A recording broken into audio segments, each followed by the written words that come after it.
রিদওয়া আফসানের বুকের থেকে মুখ উঠিয়ে তার চোখের দিকে তাকালো। তার কি হলো সে জানে না। মনে হলো আফসানের চোখে কোনো মাদকতা ছড়িয়ে আছে, যা তাকে টেনে নিয়ে গেল তার দিকে। সে ফট করে আফসানের ঠোঁটে চুমু দিয়ে আবার তার বুকে লুকিয়ে গেল।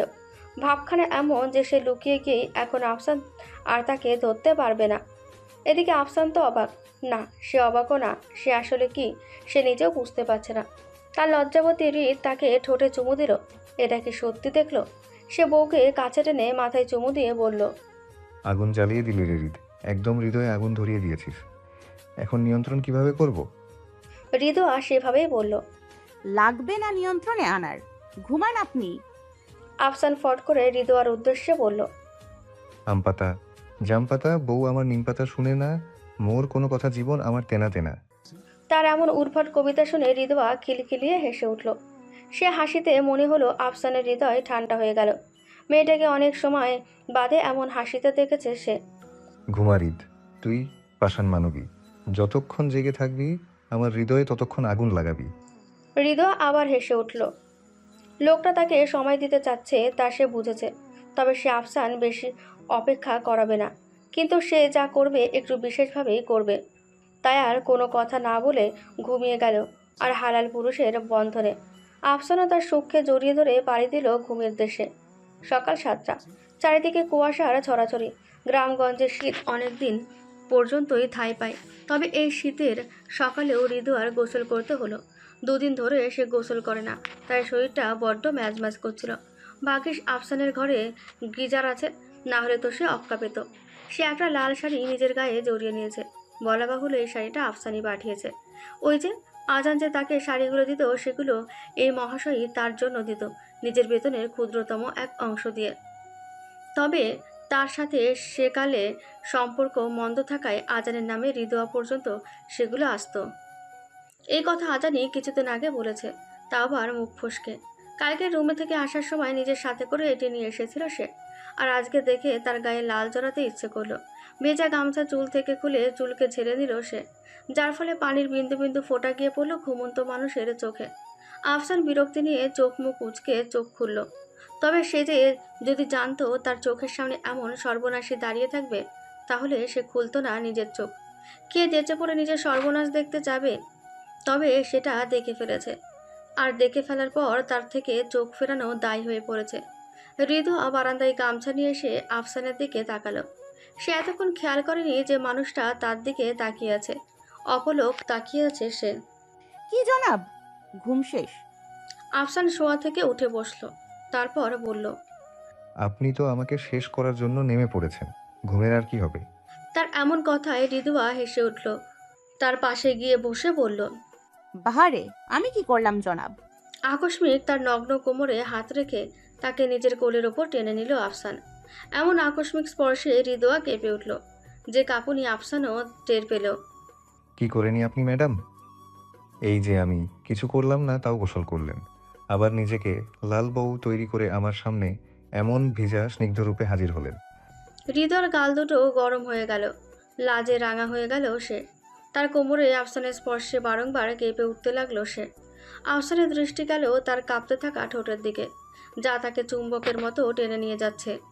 হৃদয় অনুভব করলো তার ঠোঁটে আফসানের ঠোঁট। এরপর আর কিছু তার মনে নেই। জানি না সে এমন করে ঠিক কতক্ষণ চলল। তার হুঁশ ফিরল দরজায় কড়া নাড়ার। সে ছটফট করতে লাগলো আফসানের থেকে ছাড়া পাওয়ার জন্য। আফসানও তাকে ছেড়ে দিল। হৃদয় লজ্জায় আফসানের দিকে তাকাতে পারছে না, মাথা নিচু করে বসে আছে। আফসান তার লাল বউয়ের লাজরাঙা চেহারা দেখে মিটিমিটি করে হাসলো, আবার উঠে দরজা খুলল। এই ফাঁকে হৃদয় ফট করে ঢুকে গেল ওয়াশরুমে। হৃদয় আয়নায় নিজের চেহারা দেখল। তার গাল দুটোই লাল আভা ছড়িয়ে গিয়েছে, যেন কেউ আবির ছুঁয়েছে হালকা করে। তার ঠোঁট হালকা ফুলে গিয়েছে। রাক্ষস অসভ্য। আফসান নক করলো দরজায়। আপনাকে নিচে ডাকা হচ্ছে লাজেরাঙ্গা লাল বউ। ফট করে দরজা খুলে বের হয়ে আসলো সে। আফসান তার দিকে তাকিয়ে হাসলো। অসভ্য পুরুষ। বাহরে আপনি করলে দোষ না, আর আমি করলেই দোষ। মানলাম আমি একটু ভালোভাবে করেছি, কিন্তু কালকে রাতে তো। চুপ করুন বেশরম পুরুষ। বলে আর এক সেকেন্ড না দাঁড়িয়ে নিচে নেমে গেল হৃদয়া। তার করুর দিকে তাকিয়ে হেসে দিল আফসান। তার মনের কোণে বড্ড প্রশান্তি এখন। তার বউ এখন তার হৃদ, তার লজ্জাবতী বউ, লাজারাঙা লাল বউ তার, তার হৃদ তার সুখ, তার হৃদয়ের আবদ্ধ সুখ। কথায় আছে না, সময় আর স্রোত কারোর জন্য অপেক্ষা করে না। আসলে এই কথাটা সত্য। কখন চোখের পলকের সময় কেটে যায় কেউ বলতে পারবে না। এই যে আফসান আর হৃদয়ের বিয়ের 1 সপ্তাহ পেরিয়ে গিয়েছে। আফসান এখন আগের থেকে সুস্থ, তাই তো তাকে বাড়িতেই পাওয়া যায় না। সেই সকালে বের হয়েছে সে, এখনো বাড়িতে আসার নাম নেই। হৃদয়া নিজের নিয়তি মেনে নেওয়ার চেষ্টায় আছে, যা হবে পরে দেখা যাবে। ভবিষ্যতের জন্য তো আর বর্তমান নষ্ট করা যায় না। কোনো বুদ্ধিমানের চিন্তা না এটা। তাদের জীবন স্বাভাবিকভাবেই যাচ্ছে, খুনসুটিময় দিন আর রাতে একে অপরের উষ্ণতায়। হৃদয় সকাল হয় তার প্রিয় মানুষের বুকে থেকে। পৃথিবীর সবচেয়ে সুন্দর দৃশ্য হয়তো সে তখনই দেখে। হৃদয় আজকে মনে মনে আফসানকে চমকে দেওয়ার বড় ষড়যন্ত্র করছে। সে ভাবনার হাত ধরে সে বাস্তবায়ন করা শুরু করলো। কিছুদিন আগে আশা তাকে একটা শাড়ি দিয়েছে, লাল শিফনের শাড়ি। আলমারি থেকে শাড়িটা বের করে তার সাথে ম্যাচিং ব্লাউজ নিয়ে পরে নিল বিশেষভাবে। আজকে বিকেলে বাগান থেকে ফুল এনেছিল কিছু, সেগুলো দিয়ে রুম সাজিয়ে নিল।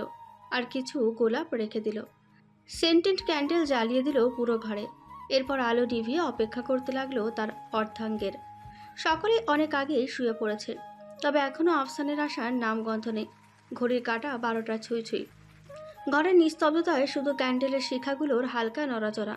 হৃদয় বিছানার এক কোণে বসে আছে, লাল শিফনের আঁচলটা আঙুলে পেঁচিয়ে।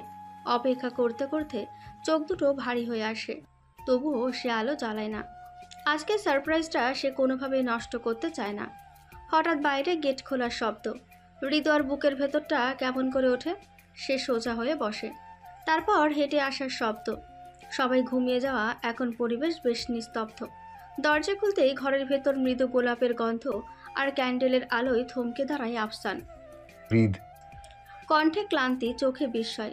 হৃদয়া কোনো কথাই বলে না, শুধু সামনে এগিয়ে যায়। ক্যান্ডেলের আলোয় লাল শাড়িতে তাকে দেখে আফসান কয়েক সেকেন্ড নড়তেই পারে না। দিনের সমস্ত ক্লান্তি, দুশ্চিন্তা সব যেন মুহূর্তেই গলে যায়। আফসান ধীরে করে বলে, হানি, এটা আপনি আমাকে কি দেখালেন? নিঃশ্বাস তো বন্ধ হওয়ার জোগাড়। থেমে আবার বলল, বউ, এই মুহূর্তে আমার তোকে কি করতে মন চাচ্ছে তুই জানিস? একদম নিজের করে নিতে। আমি তো আপনারই। লজ্জা নিয়ে তার দিকে এক ধাপ এগিয়ে এসে বলল, আমার লাল বউ, আপনি তো আপনার স্বামীকে দারুণভাবে চমকে দিয়েছেন। হৃদয়া মিনমিনিয়ে বলল। খাবার খেয়েছেন? এমন গুরুতর সময়ে হৃদয়ার এমন কথা আফসানের ভালো লাগলো না। সে হৃদয়ার উন্মুক্ত উদরে হাত রেখে তাকে নিজের কাছে টেনে নিল। মুখ গুজে দিল তার ঘাড়ে। মাথা নাড়িয়ে বলল সে খাবার খায়নি। এই মুহূর্তে তার ক্ষুধা শুধু একটাই, হ্যাঁ হৃদয়া। তার এমন ছোঁয়ায় হৃদয়া বারংবার কেঁপে উঠছে। আপনা আপনি তার হাত চলে গেল আফসানের মাথায়। 1 সপ্তাহ তাদের বিয়ে হলেও তাদের মধ্যে গভীরতর কোনো সম্পর্ক হয়নি। নিজেকে তার ছোঁয়ায় অভ্যস্ত করে কোনোভাবে বলল, আগে খাবার খেয়ে নিন। খাচ্ছি তো। তারপর হুট করেই আস্তে আস্তে একটি গান গেয়ে উঠল। কতদিন ভেবেছি শুধু দেখবো যে তোমায়। গান গাইতে গাইতে ছোট ছোট চুমু দিয়ে ভরিয়ে দিতে লাগলো। তারপর হুট করে কোলে নিয়ে হাঁটা শুরু করলো বেডের দিকে। হৃদয়ের শরীরে অত্যন্ত কম্পন শুরু হয় আফসানের পাগলামি বাড়ার সাথে সাথেই। এক পর্যায়ে আফসান খুব নরম স্বরেই বলল, রিল্যাক্স হৃদ। তারপর তারপর আর আমাদের জেনে কাজ নেই। লেখিকা ছোট মানুষ, তারপরের কাহিনী জানে না। ফজরের আজান চারিদিকে শোনা যাচ্ছে। আফসান হৃদয়ের চুলগুলো হেয়ার ড্রায়ার দিয়ে শুকিয়ে তাকে কোলে করে আবার বিছানায় নিয়ে শুইয়ে দিল। ভালো করে কমফর্টার তার গায়ে জড়িয়ে শুয়ে দিল। তারপর সে নিচে গেল কিছু খাবারের জন্য আনতে। কিছু খাইয়ে হৃদয়াকে ওষুধ খাওয়াতে হবে। এখন খুব সকাল, তাই বাড়ির কেউ নিচে নেই।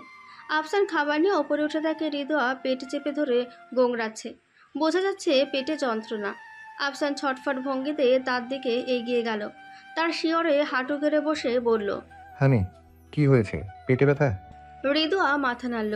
এই ব্যথা হঠাৎ করে হয়, কিছুক্ষণ থাকে আবার চলে যায়। তবে যতক্ষণ থাকে ততক্ষণে জীবন উল্টিয়ে পাল্টিয়ে দেয়। তার মাথা নাড়ানো আর চোখে মুখে ব্যথার ছাপ দেখে আফসান আরও বিচলিত হয়ে পড়ল। ডাক্তার যে ওষুধ দিয়েছিল ওইগুলা কই? আমি ডাক্তার ডাকি হৃদ। হৃদয় হাত দিয়ে ইশারা করে দেখল। আফসান তড়িঘড়ি করে আনলো। তারপর মনে পড়ল মেয়ে এখনো কিছু খায়নি। জোর করে এক টুকরো পাউরুটি খাওয়ালো, তারপর ওষুধ দিল। তবে ওষুধ খাওয়ার সাথে সাথেই কি ব্যথা যায়? ব্যথা না যেতে যেতে দেখে আফসান আবার বলল। ডাক্তার ডাকি? হৃদয়া হাত টান দিয়ে তাকে শুইয়ে দিল, তারপর ঠুস করে ঢুকে পড়ল তার বুকে। আপনি হলেই চলবে। আফসান শক্ত করে জড়িয়ে ধরল। তার শান্তি, তার হৃদ, তার বুকে, তার অন্য কিছু ভাবার সময় কোথায় এখন? ইতিমধ্যে সময় গড়িয়ে 5 বছর।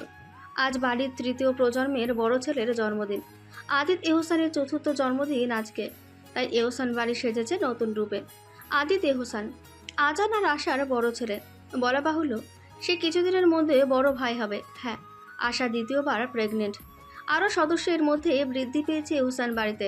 কথা, আদিবের বউ কথা। আজ থেকে 3 বছর আগে এক দুপুরে হুট করে আদিব কথাকে বাড়িতে নিয়ে আসে। তখন কথার গায়ে জড়ানো লাল শাড়ি। ছেলের এহেন কাণ্ডে আলী হোসেন বড্ড শোক পালন করে। বড় ছেলে তার বিয়ে করেছে হাসপাতালে, ছোট ছেলে বউকে বিয়ে করে সাজিয়ে বাড়িতে এনে উপস্থিত। তাকে মনে হয় তার ছেলেরা এই বিষয়ে গণনায় করে না। আদিব বললে তো তাদের ধুমধাম করে বিয়ে করিয়ে আনতো, তবে এমন পদক্ষেপ কেন? এই ব্যাপারে প্রশ্ন করা হলে সে জানায়, আমার বিয়ে নিয়ে ফ্যান্টাসি ছিল। পালিয়ে বিয়ে করার। পালিয়ে বিয়েতে যে মজা, তা কি আর জানানো বিয়েতে আছে? হাই আল্লাহ, এই ছেলে বলে কি? তবে কিছু করার নেই, ছেলে তো বিয়ে করেই এনেছে। তাদের ঘরেও একটা মেয়ে আছে, কল্পনা এহসান। বয়সে তার 2 বছর। আফসানের ন্যাওটা। নিজের বাবার থেকেও আফসানের সাথে তার বেশ খাতির। সকলে রেডি হয়ে নিচে নেমে আসে, শুধু খবর নেই আফসান আর হৃদয়া এহসানের। আফসান মাত্র গোসল করে বের হয়, দেখে তার বউ আজকে নিজে শরীরে না নীল রঙের শাড়ি জড়িয়েছে। তার বউ এত সুন্দর কেন? মানুষ বলে ভালোবাসা নাকি একসময় ফিকে পড়ে যায়। তাহলে কি আফসানের সময় কাহিনী উল্টো? তার তো ফিকে পড়ছে না, উল্টোয় ভালোবাসা বাড়ছে।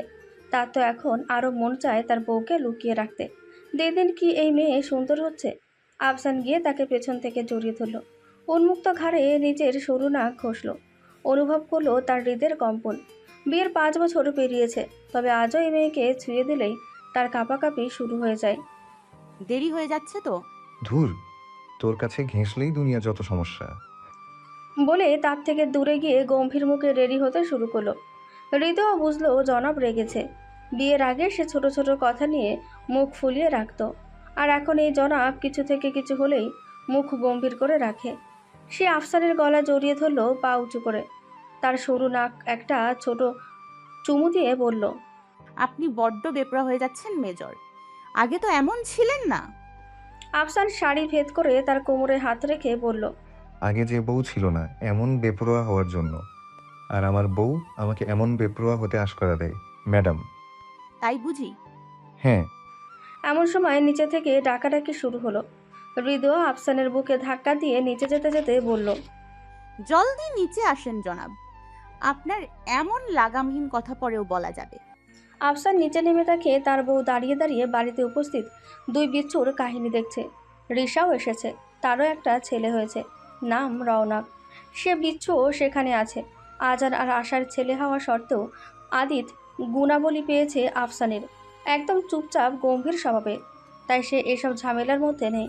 সে নিজের মামুনি অর্থাৎ হৃদয়ার সাথে দাঁড়িয়ে দাঁড়িয়ে রওনাক আর কল্পনার চুল টানাটানি দেখতে ব্যস্ত। আফসান অবস্থা বেগতিক দেখে ছটফট ভঙ্গিতে এগিয়ে ফট করে তার আদরের দুলালিকে কোলে তুলে নিল। আব্বাকে দেখে এতক্ষণে কল্পনা চোখের পানি ছাড়ল। আব্বা, এই পাদি চুলে আমাতে বলেতে তাড়াতাড়ি নিবে না। কল্পনার এমন কথায় কি বিচার করবে? উল্টো রুমে উপস্থিত সকলে হেসে দিল। আদিত গম্ভীর স্বরে বোনকে ঠিক করিয়ে দিয়ে বলল, ডাফার ইজ নট পাদি চুলে, ইটস পাজি ছেলে। আহ, বলো ভাইও আমাতে দাফাত বলেছে। আদিত বোনকে এমন বলে না। আদিতের উদ্দেশ্যে মিছিমিছি রাগ নিয়ে বলল আফসান, আবার নিজের দুলালির দিকে তাকিয়ে বলল, আব্বা বকে দিয়েছি ভাইয়াকে, আর রৌনক ওকেও নিয়ে ঘুরে তোমার সাথে। বলে কল্পনাকে কোলের থেকে নামিয়ে দিল। রওনা কল্পনাকে ভেঙচি কেটে উল্টো দিকে হাঁটা ধরল। কল্পনা ভ্যা ভ্যা করে কেঁদে তার পেছন পেছন দৌড় দিল, আর সকলে অট্টহাসিতে মেতে উঠল। এই দুটো এমনই। রওনাক বলতে পাগল এই কল্পনা, তবে রওনাক আবার মেয়েদের থেকে দূরে দূরে থাকে। তার মতে মেয়ে মানে খালি কান্না করে, আর মেয়ে মানুষ অনেক ভয়ানক কান্নাকাটি করে। তারপর অনুষ্ঠান শেষ হলো, তবে তেমন করে না, যেমন করে হৃদয়া শুরু করেছিল। সে অনেক আনন্দের সাথে শুরু করেছিল, তবে নিজের আনন্দ সে ধরে রাখতে পারেনি। তাকে এমন মনমরা হয়ে থাকতে দেখে বেশ কয়েকবার আফসান এসে দেখে গিয়েছে, জিজ্ঞাসা করেছে, তবে তার মুখ থেকে কিচ্ছু বলতে পারেনি। আদিত্য তার মামুনির পাশে ছাড়া নড়ছেই না। তার মামুনি তার ভালোবাসা, তার মায়ের পরে। এই মানুষটার কাছে মা মা গন্ধ পায় আদিত। তাই যতক্ষণ সে বাড়িতে থাকবে ততক্ষণ তার মামুনির আশেপাশেই ঘুরঘুর করবে। সেই ঘুরঘুর করতে গিয়ে সে শুনল কিছু পুটনি মহিলাদের কথাবার্তা। বাড়ির সব মেয়ের ঘরে একটা একটা বাচ্চা আছে, তবে বড় বউয়ের কি খবর, আছে নাকি?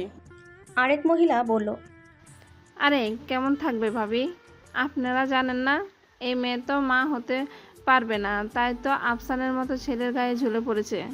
কি বলেন ভাবি, তাহলে শাহজাহান আপা এমন মেয়ের সঙ্গে বিয়ে করালো কেন? আফসানের তো বাচ্চা কত পছন্দের, দেখেন না ভাই বোনের বাচ্চাগুলোকে কেমন আদর করে।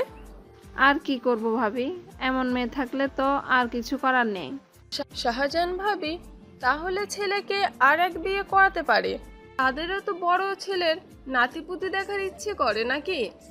আমি ভাবছি শাহনাজ আপনাকে বলবো এ ব্যাপারে। এসব কথাই হৃদয়া শুনেছে, তার সাথে শুনেছে আদিত্য। সে তখন থেকেই খেয়াল করেছে তার মামুনির বিরস মুখখানা। সকল গোছগাছ শেষ করে হৃদয়া উঠে আসলো উপরে। তার ডাক অনেকবার এসেছে এই রুম থেকে, তবে সে ইচ্ছে করেই আসেনি, কেননা তার বিক্ষিপ্ত মন এখনও ঠিক হয়নি। গটগট পায়ে সে নিজেদের রুমে ঢুকলো। আফসান বেডের সাথে হেলান দিয়ে বসে ফোন দেখছিল। নিজের বউয়ের এমন রূপ দেখে সে অবাক লোচনে তার দিকে তাকিয়ে আছে। কি হয়েছে ম্যাডাম? কোনো প্রত্যুত্তর নেই। হৃদয়া নিজের কাজে ব্যস্ত। হাতের চুড়ি, কানের দুল, গলার হার, খোপা এসব খুলতে সে ব্যস্ত। পরপর কয়েকবার আফসান একই কথা জিজ্ঞাসা করলো, তবে সে কিছুই বলল না। তারপর আফসান খানিক জোরে সরে বলল, আরে বলবি তো কি হয়েছে, জানাবি তো আগে। খানিক কেঁপে ওঠে, অশ্রু জমা হতে চায় চোখে, তবে সে তো হতে দেয় না। নিজেও চরম শক্ত হয়ে বলে, ডিভোর্স চাই। ডিভোর্স হয়তো একটা শব্দ হতে পারে, তবে এই একটা শব্দই ধ্বংস করে বহু সম্পর্ক, বহু পরিবার। আজকাল এই শব্দ অহরহ, যেন নুনে ভাত, কোনো বিশাল কোনো ব্যাপার না। তবে এই শব্দের জন্য যত অধঃপতন হচ্ছে। এখনকার যুগে পান থেকে চুন খসলেও মানুষ ডিভোর্স নিয়ে বসে থাকে, যেন সম্পর্কের মূল্য তাদের কাছে নেই। সবই মূল্যহীন। একটা সম্পর্ক জোড়া লাগানো যতটা কঠিন, ভাঙা ততটা সহজ। জোড়া লাগাতে হলে বহু জল্পনা কল্পনা করতে হয়, কিন্তু ভাঙার জন্য একটা অজুহাতই যথেষ্ট। অনেকে রাগের বশীভূত হয়ে কিংবা আবেশে এই শব্দ বেশি প্রয়োগ করে। জানে না এটার জন্য সামনের মানুষের মনে কতটা ক্ষত হতে পারে। ঠিক যেমনটা রক্তাক্ত হয়েছে আফসান, সেই রক্ত চোখে দেখার মতো না। অন্তরালে মনে হচ্ছে কেউ নৃশংসভাবে ছুরি চালিয়ে গিয়েছে। হৃদয় গালে হাত দিয়ে অবাক নয়নে তাকিয়ে আছে। আফসান মনে হয় তার জীবনে এই প্রথম তার গায়ে হাত তুলেছে। চোখ দিয়ে তার টুপটাপ পড়ছে অশ্রুর বর্ষণ। সে যত দুষ্টুমি করত, আফসান কখনো তাকে একটা ফুলের টোকাও দেয়নি। উল্টো ফুলের মতন যত্ন করে আগলিয়ে রেখেছে সেই ছোট্টবেলা থেকে। তখন তো সে হৃদয়াকে পছন্দও করতো না, তবে বড্ড আদর করত। আফসানের চোখ দুটো রক্ত লাল হয়ে আছে, যেন রক্ত গড়িয়ে পড়বে। কি করে পারলো এই কথা সে মুখ দিয়ে উচ্চারণ করতে? কিসের জন্যে করলো এই শব্দ উচ্চারণ? রাগে হিতাহিত জ্ঞান হারিয়ে ফেললো আফসান। সে আর হৃদয়ার উপর হাত ওঠাতে চায় না, তাই সে রুমে উপস্থিত ফ্লাওয়ার ভাস আছাড় মারল। পরপর হাতের কাছে যা পেল সব আছাড় মারা শুরু করলো। সে নিজেও ক্ষত হয়েছে এরই মধ্যে। হৃদয় তো শুধু কান্নাই করতে লাগলো, ভয়ে সিটিয়ে গেল। সে চায়নি এমন শব্দ ব্যবহার করতে, তবে না বুঝতেই মুখ থেকে বের হয়ে গেল, ডিভোর্স লাগবে তোর? ডিভোর্স? তার থেকে ভালো আমাকে মেরে ফেল তুই। ধর এটা, ধর, আমার বুকে চালা। ভাঙা কাজ হাতে নিয়ে তাকে ধরিয়ে দিয়ে বলল আফসান। হৃদয় কান্না করতে করতে বিছানায় ধরে বসে গেল। লোকটাকে কি করে সে এত কষ্ট দিয়ে ফেলল?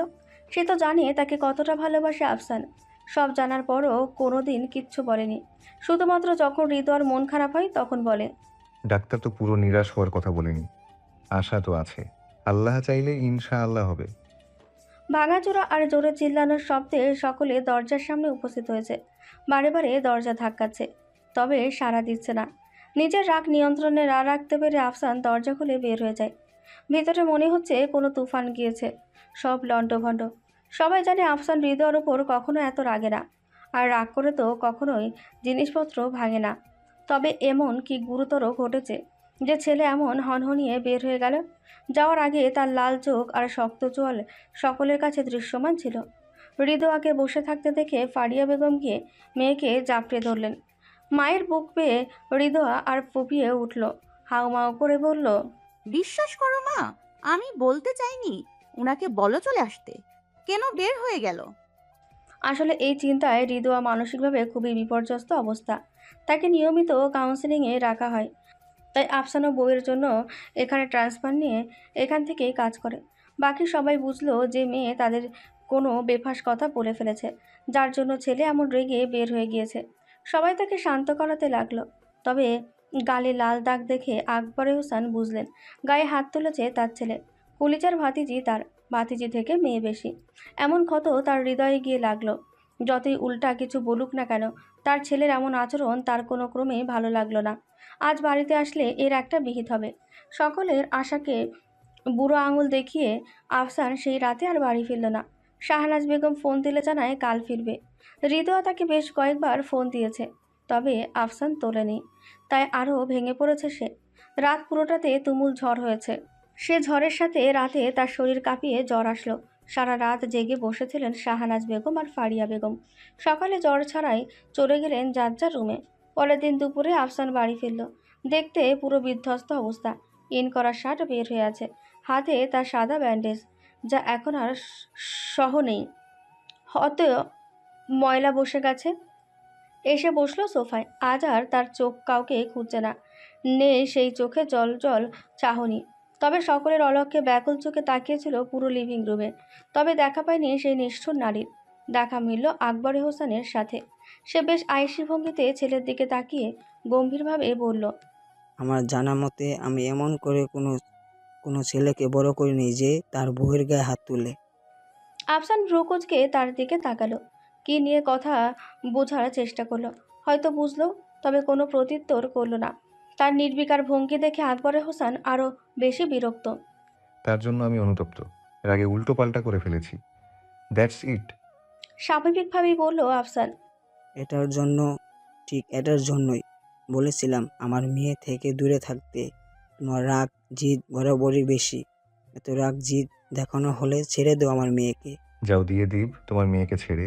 যেহেতু তোমার মেয়ে আর তুমি দুজনই এটা চাও, তাহলে তোমাদের কথাই শ্রেয়। খুবই ঠান্ডা কণ্ঠে বলল আফসান। তবে লিভিং রুমে যেন কোনো বিস্ফোরণ ঘটল। সকলে অবাক লোচনে তাকিয়ে আছে আফসানের দিকে। হৃদয়ের ওপরে করিডোরের থেকে এই বিষাক্ত কথা শুনতে পেরেছে। আফসানের গাড়ির আওয়াজ শুনে সে নিচে নেমে আসতে চেয়েছিল, তবে এর আগেই এমন কথা। ভেঙে পড়ল হৃদয়া। আফসান কথাটি বলে দাঁড়িয়ে গেল, চলে যেতে নিল ওপরে। আকবর হোসেন বিস্মিত নয়নে ছেলের দিকে চেয়ে আছে। সে তো ভেবেছিল তার ছেলে আবার নির্লজ্জের মতন কিছু বলবে, তবে এখন তো উল্টো হয়ে গেল। কি বলছো তুমি আফসান? আমি কিছু বলেছি? আমাকে তোমরা বলার মতো জায়গায় রেখেছো কখনো? থেমে আবার বলল, তোমার মেয়ে চেয়েছে আমার কাছ থেকে ডিভোর্স। বাবা, হয়তো তোমার কথা ঠিক হয়েছে। আমি তাকে ভালো রাখতে পারিনি। তার জীবন হয়তো আমার জন্যই নষ্ট হচ্ছে। সমস্যা নেই, তোমরা এখন যেমন চাচ্ছ তাই হবে। একবার তো নিজের মতো করতে চাইলাম, হইল না। যেহেতু এবার না হয় তোমাদের ইচ্ছাকে প্রাধান্য দেই। বলে চলে গেল উপরে। তার কণ্ঠ অত্যন্ত ঠান্ডা। কোনো তাড়াহুড়ো নেই, কোনো রাগ নেই, আছে শুধুমাত্র বিষণ্ণতা, যা তাকে গ্রাস করে নিচ্ছে ক্ষণে ক্ষণে। আফসান উপরে এসে দেখল হৃদয়া দাঁড়িয়ে আছে করিডোরে।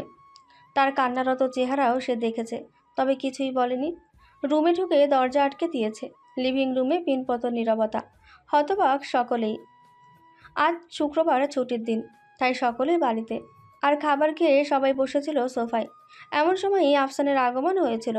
আকবরী হোসেন একবার মাথা উঁচু করে হৃদয়ার ভঙ্গন চেহারা দেখে নিল। মেয়েটা তার ছেলেকে ডিভোর্সের কথা কি করে বলল? সে কি দেখে না তার ছেলের পাগলামি? আজকে যে বলল ছেড়ে দিবে, তাও যে ছেলের হৃদয় এফোর ওফোর করে বলল সেটা সে জানে।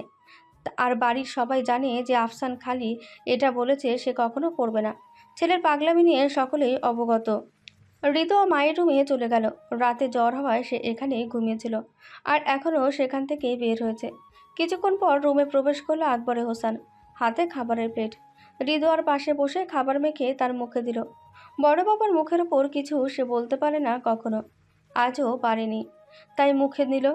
আর তার চোখ থেকে এখনও পানি পড়ছে। আকবরে হোসেন প্লেটটা নিজের উরুর উপর রেখে বাম হাত দিয়ে মেয়ের চোখের পানি মুছে দিল। তারপর আবার খাবার তার মুখের সামনে ধরতে ধরতে বলল, বড় বাবা কিছু কথা বলবো, মনোযোগ দিয়ে শুনিস, হ্যাঁ? রিদুয়া ওপর নিচ মাথা নাড়ালো। আবার তার মুখে ভাত দিতে দিতে বলল, তোর যখন সবে 18 বছর, তখন একদিন আফসান হট করে বাড়িতে এসে পড়ে। সে কিন্তু কিছুদিনের আগেই ছুটি কাটিয়ে গিয়েছিল, তারপর হঠাৎ করে চলে আসলো। কারণ জিজ্ঞাসা করলে সে বলে তার নাকি পরিবারের সাথে সময় কাটাতে ইচ্ছা করছে। আমি রাতে অফিস করে ফেরার পরে আমার কাছে সে আবদার জুড়ে বসেছিল তোকে তার করে দেওয়ার জন্য, তার অর্ধাঙ্গিনী করে দেওয়ার জন্য। বলল তার নাকি বড্ড অস্থির লাগে, মনে হয় সে এখানে কি জানি ফেলে চলে যায় প্রতি ছুটির পরে। তুই নাকি তার সাথে ঠিক মতো কথা বলছিস না, তাই তো তাই জন্য তার ভালো লাগে না কিছুই, বারংবার মন চাই ছুটে চলে আসতে সকল কাজ ছেড়ে। জানানো তুই নাকি তাকে পছন্দ করিস, বলছিস সে তোকে অপমান করেছিল, তবে এখন সে তোকে পাগলের মতো ভালোবাসে শুরু করেছে। হয়তোবা আমার দেখা সেই একমাত্র মানুষ যে নিজের ভালোবাসা মানুষকে প্রথমে না বলে নিজের বাবাকে বলতে এসেছে ভালোবাসার কথা। হেসে ফেলল আকবরে হোসেন। ফের বলল, আমি হয়তোবা আমার দেখা এমন বাবা যে নিজের ছেলের থেকেও ভাতিজির পক্ষে হয়ে বেশি কথা বলেছি। কারণ তুই তো আমার মেয়ের মতোই। না না, তুই তো আমার মেয়ে। তোর সমস্যার কথা যখন জানাজানি হয় তখনও কিন্তু সে পিছু হাঁটতে চায়নি। আমি বলেছিলাম, যদি তোমার ভালো না লাগে, যদি তোমার সমস্যা হয় আমার মেয়ের এমন রোগে, তাহলে বলো দাও, আমি আমার মেয়েকে দূরে পাঠিয়ে দেব, তোমার কাছ থেকে দূরে। তখন সে আমাকে বলেছিল, বাবা, তাকে যদি আমার কাছ থেকে নিয়ে নাও, আমি বাঁচবো কি করে? তার রোগের তো ওষুধ আছে, আমার রোগের তো তাও নেই। সে ওষুধটাই তো সে। খাওয়া শেষ করালো আকবরে হোসেন। ভাতিজির চোখের পানি মুছে দিল। তার মাথায় হাত বুলিয়ে দিয়ে বলল, আমি জানি না তোদের মধ্যে কি হয়েছে, আর না জানতেও চাই। এমনকি বাড়ির কেউ জানতে চাই না। আমরা শুধু চাই তোরা সব ঠিক করে নে। কপালের প্রীতিস্নেহ একে বললেন, তোর উপর সে সেই ছোটকাল থেকে রেগে থাকতে পারে না। একবার তুই তার খাতা ছিঁড়ে ফেলেছিলি, ইম্পর্ট্যান্ট প্র্যাকটিক্যাল খাতা।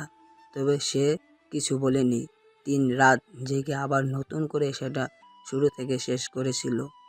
ফের থেমে বলল, তার ঠিক কিছুদিন আগেই কিন্তু আদিব তার হাতের মার খেয়েছিল সাধারণ একটা খাতা ছিঁড়ে ফেলার কারণে। রিদুয়া বড় বাবার দিকে তাকিয়ে বলল, রেগে তো আছে। তাহলে রাগ ভাঙ্গা তার।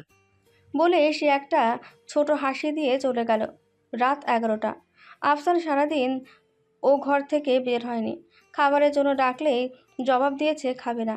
এরপর আর খুললই না। এমনকি কল্পনাটাকেও সাড়া দেয় না সে। তবে এখন তো রাত, ঘুমোতে তো হবে, আর রাগও ভাঙাতে হবে। হৃদয়ের আজকে সারাদিনও জ্বর ওঠেনি। গত 5 বছরে তারা কখনোই আলাদাভাবে থাকেনি। হৃদয়ের ঘুম হয় না আফসারের উষ্ণ বুক ছাড়া। তাই হৃদয় আস্তে আস্তে একবার কড়া নাড়ল। না, কোনো খবর নেই। এরপর আবার দিল। সাথে সাথে দরজা খুলে গেল। হৃদয় তো ভেবেছিল দরজা বোধহয় খুলবে না তার জন্য, তবে খুলল। যাক, আল্লাহ রহম করেছে। সে ভিতরে ঢুকলো। ঘর পুরো অন্ধকার। সে কিছুই দেখতে পাচ্ছে না।